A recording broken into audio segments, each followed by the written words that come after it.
A declaração do Kremlin praticamente elimina, neste momento, qualquer expectativa de congelamento rápido do conflito.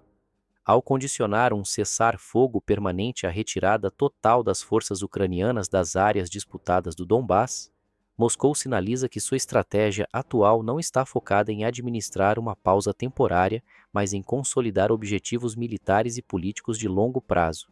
Isso altera completamente a percepção sobre possíveis negociações futuras, porque reduz drasticamente o espaço para acordos intermediários ou soluções graduais.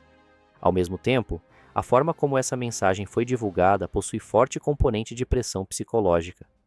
O Kremlin tenta transmitir a imagem de que não existe desgaste suficiente capaz de desacelerar a campanha russa.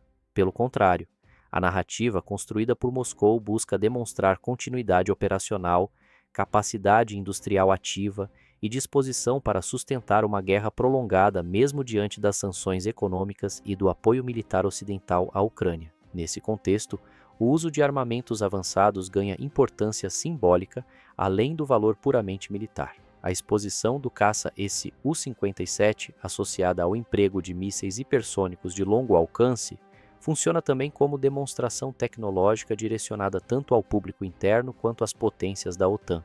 O objetivo não é apenas destruir alvos estratégicos, mas reforçar a percepção de que a Rússia continua capaz de desenvolver sistemas difíceis de interceptar e manter vantagem em determinados segmentos da guerra aérea moderna. Outro fator que amplia a atenção é a crescente expansão geográfica do conflito.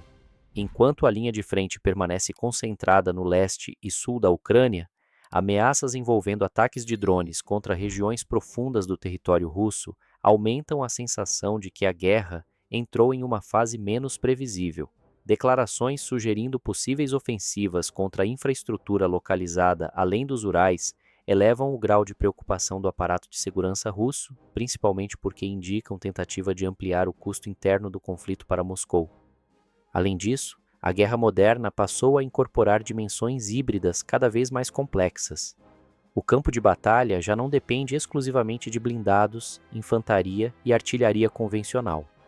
Hoje, satélites, inteligência eletrônica, drones de longo alcance, sabotagem logística, guerra cibernética e ataques contra a infraestrutura energética possuem impacto estratégico semelhante ao de grandes ofensivas terrestres.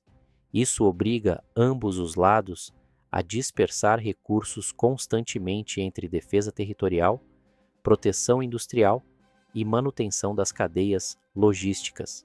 Também chama a atenção o impacto econômico acumulado sobre os aliados europeus de Kiev. Nos bastidores, cresce o debate dentro de vários países europeus sobre sustentabilidade financeira, estoques militares e capacidade industrial necessária para sustentar apoio contínuo em larga escala. O prolongamento da guerra pressiona orçamentos públicos, aumenta custos energéticos e gera desgaste político interno em governos que precisam justificar novos pacotes de ajuda militar enquanto enfrentam inflação, desaceleração econômica e tensões sociais domésticas. Moscou parece apostar exatamente nesse fator temporal. A avaliação estratégica russa indica que uma guerra prolongada pode gradualmente enfraquecer a coesão política ocidental, reduzir estoques militares europeus e aumentar divergências entre países da OTAN sobre o nível de envolvimento no conflito. Por isso, o Kremlin demonstra pouca disposição para aceitar pausas que permitam à Ucrânia reorganizar linhas defensivas, integrar novos sistemas militares ocidentais e reconstruir capacidade operacional. Outro elemento relevante é o impacto psicológico produzido pelas novas táticas de infiltração e ataques subterrâneos atribuídos às forças russas. Independentemente da escala real dessas operações, o simples temor de rupturas inesperadas nas linhas defensivas cria pressão constante sobre tropas ucranianas. Em guerras prolongadas, desgaste mental e sensação de vulnerabilidade podem ser tão importantes quanto perdas materiais. Ao mesmo tempo, Kiev continua tentando compensar limitações estruturais, apostando em operações assimétricas, especialmente com drones de longo alcance. Esses sistemas possuem custo relativamente baixo quando comparados a mísseis convencionais e permitem atingir depósitos, refinarias, instalações energéticas e infraestrutura logística dentro do território russo. A lógica por trás dessas ações é ampliar o custo da guerra para Moscou e demonstrar que a retaguarda russa também pode ser alcançada. Na prática, o que começa a se consolidar é uma guerra de exaustão que ultrapassa há muito tempo o campo de batalha convencional. O confronto deixou de depender apenas de avanços territoriais ou da captura de cidades estratégicas e passou a envolver resistência econômica, capacidade industrial, adaptação tecnológica, estabilidade política interna e controle narrativo perante a opinião pública internacional. Cada novo pacote militar enviado ao fronte, cada sanção anunciada, cada ataque de longo alcance e cada discurso oficial fazem parte de uma disputa muito maior do que simples movimentações militares isoladas. Dentro dessa lógica, o fator tempo assume importância central. Moscou aposta que sua estrutura industrial, suas reservas energéticas e sua capacidade de reorganização militar permitirão sustentar operações prolongadas mesmo sob pressão internacional contínua. Ao mesmo tempo, o Kremlin trabalha para transmitir a percepção de que o desgaste gradual atingirá primeiro seus adversários, especialmente países europeus que enfrentam inflação persistente, custos energéticos elevados, aumento de gastos militares e crescente fadiga política diante de uma guerra sem perspectiva clara de encerramento rápido. Para Kiev, o problema deixou de se limitar ao campo de batalha. A continuidade da resistência militar depende cada vez mais de uma engrenagem externa extremamente ampla, envolvendo transferência constante de armamentos, reposição de sistemas defensivos, compartilhamento de inteligência em tempo real, assistência financeira e manutenção logística. Em guerras prolongadas, o desgaste não ocorre apenas entre soldados nas linhas de frente. Ele também aparece na capacidade de manter fábricas operando, corredores de abastecimento funcionando e estruturas críticas protegidas contra ataques contínuos. Quanto maior o tempo de combate, maior se torna a pressão sobre os países que sustentam essa cadeia de apoio. Ao mesmo tempo, a necessidade permanente de ajuda internacional cria um cenário delicado para a liderança ucraniana. Cada pacote militar aprovado no exterior passa a ter impacto direto sobre estabilidade defensiva, mobilidade operacional e capacidade de reposição de perdas. Isso transforma o conflito em algo muito maior do que uma disputa localizada. O confronto passa a envolver capacidade industrial, reservas financeiras, produção de munição e resistência política coletiva entre diferentes blocos de poder. Dentro dessa lógica, as declarações públicas feitas por Moscou assumem um papel muito mais amplo do que simples posicionamentos diplomáticos.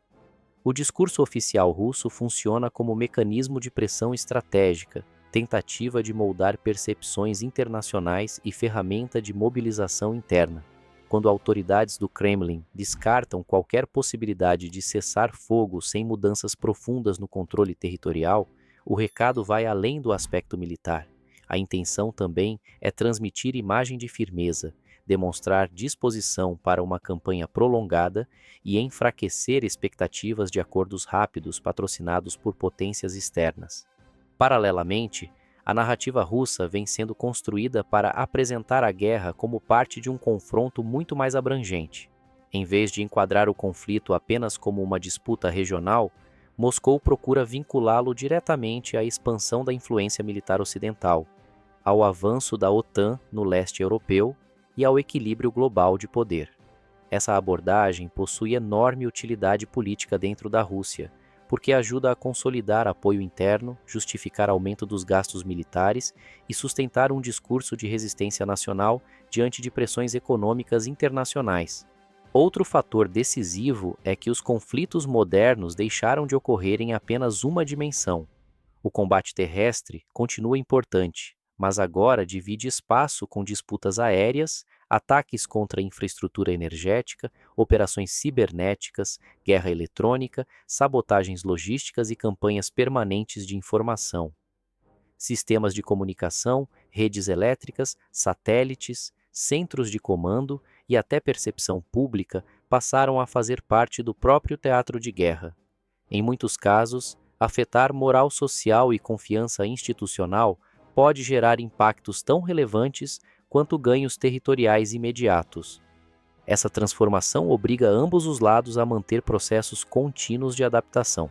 Tecnologias mudam rapidamente. Drones assumem funções antes exclusivas de aeronaves caras. Sistemas de defesa precisam responder a ataques simultâneos e estratégias tradicionais passam a ser constantemente revisadas. A guerra deixa de ser definida apenas por grandes ofensivas e passa a depender também da capacidade de aprender mais rápido, produzir em maior escala e sustentar pressão durante períodos prolongados. Além disso, o conflito acelerou mudanças profundas na própria arquitetura de segurança europeia. Diversos países ampliaram investimentos militares, expandiram programas de modernização defensiva e passaram a discutir produção industrial bélica em níveis que não eram vistos há décadas. Questões energéticas, antes tratadas principalmente sob perspectiva econômica, passaram a ser encaradas como temas diretamente ligados à segurança nacional. O receio de uma instabilidade prolongada no continente vem alterando prioridades políticas, fiscais e estratégicas em várias capitais europeias.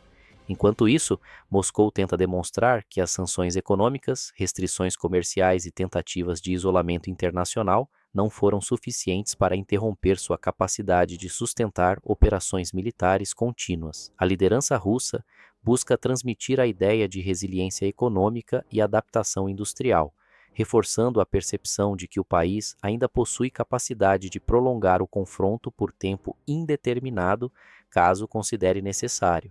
No fim, a guerra deixa cada vez mais evidente que o centro da disputa já não se resume apenas ao controle de cidades ou regiões específicas. O verdadeiro embate envolve resistência econômica, capacidade tecnológica, influência geopolítica, produção industrial, estabilidade política e controle narrativo. Em um ambiente assim, cada declaração pública, cada pacote de ajuda militar, cada ataque de longo alcance e cada movimento diplomático passam a fazer parte de uma disputa muito maior sobre quem conseguirá sustentar pressão, adaptação e capacidade de mobilização durante um conflito que continua redefinindo o equilíbrio estratégico internacional. No fim, o cenário que emerge é o de uma confrontação prolongada sem sinais claros de flexibilização política imediata. As posições oficiais continuam endurecendo enquanto ambos os lados buscam convencer aliados, adversários e populações internas de que ainda possuem capacidade de suportar custos elevados por tempo indefinido. Isso torna qualquer perspectiva de solução rápida extremamente improvável no curto prazo. Mais do que uma disputa por territórios específicos, o conflito passa gradualmente a representar uma competição de sobrevivência estratégica entre modelos de poder, alianças militares, capacidade industrial e influência geopolítica. E justamente por isso, cada declaração pública, cada ataque de longo alcance e cada movimento diplomático passam a carregar um peso muito maior do que aparentam isoladamente.